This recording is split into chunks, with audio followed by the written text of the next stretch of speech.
Assalamualaikum warahmatullahi wabarakatuh. Perkenalkan, saya Fajar.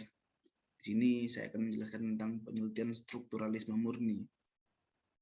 Baik, langsung saja ya. Pengertian strukturalisme murni secara etimologis, struktur berasal dari kata struktur, bahasa Latin yang berarti bentuk atau bangunan. Jadi, strukturalisme murni adalah salah satu pendekatan dalam kajian sastra yang menganggap karya sastra sebagai sebuah bangunan yang dibangun oleh komponen atau unsur yang membangunnya. Unsur yang dimaksud adalah unsur intrinsik seperti tema, plot, setting, tokoh, gaya bahasa, sudut pandang, judul, dan lainnya itu. Pendekatan strukturalisme murni biasanya disebut juga dengan pendekatan objektif, yaitu pendekatan penelitian sastra yang mendasar pada karya sastra tersebut secara keseluruhan atau otonom. Pendekatannya dilihat dari eksistensi sastra itu sendiri berdasarkan konvensi sastra yang berlaku. Konvensi tersebut adalah aspek-aspek intrinsik karya sastra yang meliput di dalamnya, kebulatan makna, diksi, rima, struktur kalimat, tema, plot, setting, karakter, dan lainnya. Yang jelas, penilaian yang diberikan dari sejauh mana kekuatan atau nilai karya tersebut berdasarkan keharmonisan semua unsur-unsur pembentukan tadi.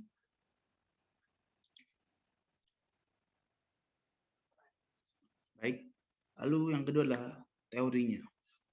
Menurut Jean Vigot, ada 3 dasar konsep strukturalisme murni. Yaitu yang pertama adalah gagasan keseluruhan atau wholeness, yang artinya bahwa bagian atau unsur yang menyesuaikan diri dengan seperangkat kaidah intrinsik yang menentukan baik keseluruhan, struktur maupun bagian-bagiannya. Maksudnya adalah setiap unsur dari karya sastra harus sesuai dengan kaidah intrinsik. Yang kedua adalah gagasan transformasi atau transformation. Struktur ini menyanggupi prosedur transformasi yang terus-menerus memungkinkan pembentukan bahan-bahan baru. Dari keterangan di atas, maka karya sastra akan mengalami perubahan-perubahan, yaitu mulai dari karakter, latar, penambahan peristiwa, dan lain-lain sebagainya. 3 adalah gagasan keteraturan yang mandiri atau self-regulation, yaitu tidak memerlukan hal-hal di luar darinya untuk mempertahankan prosedur transformasinya. Struktur itu otonom terhadap rujukan sistem lain. Jadi, karya sastra itu mandiri, tidak ditentukan pembacanya, pengarangnya, dan lain-lain. Karena karya sastra mampu mengatur dirinya sendiri. Jadi, karya sastra dalam hal ini tidak bisa diganggu-gugat oleh orang lain. Pengertiannya adalah tanda atau bentuk bahasa merupakan unsur pemberi arti. Yang diartikan dari luar dua unsur itulah ditemukan sebuah realitas yang saling berkaitan. Karena itu, memberi makna yang tertuang dalam karya sastra. Penelaah bisa mencarinya berdasar telaahan struktur yang di dalam hal ini terrefleksi melalui unsur bahasa. Jadi, ide dasar strukturalisme adalah menolak kaum mimetik yang menganggap karya sastra itu sebagai tiruan kenyataan. Lalu, teori ekspresif yang menganggap karya sastra sebagai ungkapan dan perasaan pengarang, dan menentang asumsi bahwa karya sastra sebagai media komunikasi antara pengarang dan membaca. Lanjut, yaitu kelebihan dan kekurangan penggunaan penelitian strukturalisme murni. 1. Kelebihannya. Kelebihan dari teori strukturalisme murni adalah sebagai berikut. Oke, 1.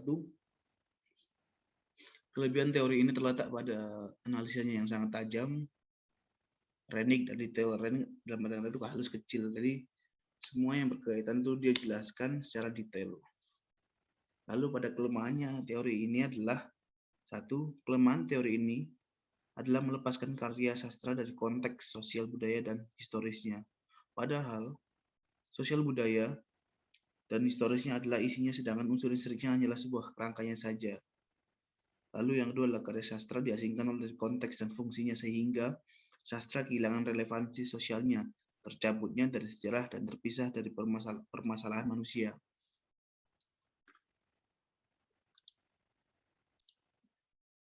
Selanjutnya adalah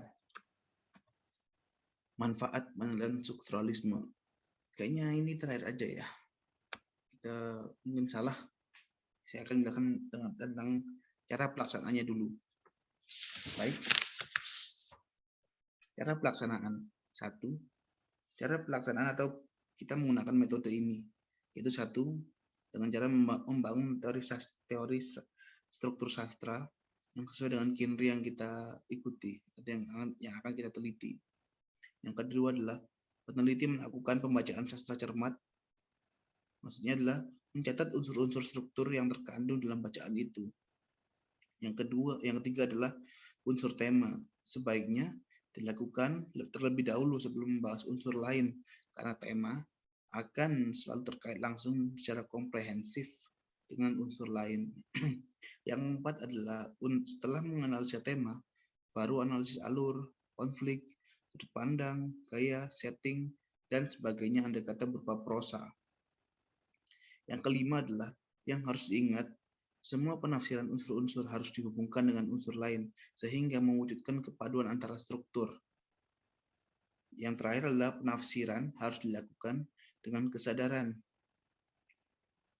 penuh akan pentingnya keterkaitan antar unsur. Analisis yang meninggalkan kepaduan struktur akan bias dan menghasilkan makna yang mentah. Kalau disingkat itu 1, diawali dengan menganalisa unsur intrinsik sampai sedetail-detailnya. Lalu dilanjutkan dengan mencari hubungan setiap unsur dengan setiap unsur lainnya, akan mencari hubungan setiap unsur dengan keseluruhan unsurnya. Baru yang terakhir adalah manfaat.